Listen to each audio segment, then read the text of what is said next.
Hello，大家好。今日有個新地盤開啦。咁呢一度就係香港仔嘅，咁就係偉景大廈，係單棟式。咁就呢個單位間隔就好實用嘅。咁我哋就全屋裝修啦，就連設計連家私嘅。帶大家睇下呢個單位啦。咁我哋而家初期咧就做咗清拆，啱啱做完清拆嘅啫。咁就呢一個廚房啦，呢一個單位咧就會多咗一個露台嘅。咁因為佢有個後門啊，所以廚房係會大啲嘅，多咗一格。咁個廳就長方形廳啦。將來都會以簡約風格為主嘅。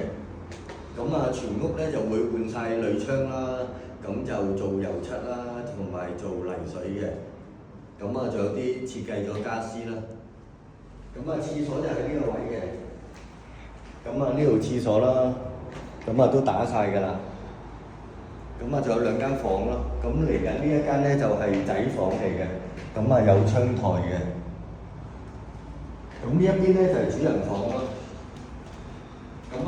都實用嘅。兩間房都實用。將來主人房咧就會有張床咧，就會伸出少少呢一個窗台嗰度。呢一度咧就會偷翻啲位攞嚟做一個儲物櫃嘅。梳妝台呢邊啦，衣櫃又可以做到一個大衣櫃嘅喺呢個位置。廁所就不變㗎啦，就會做翻一個浴屏，跟住鏡櫃喺呢一邊啦，坐廁喺呢一邊嘅。爐將來會用翻超薄嘅即熱式爐㗎啦。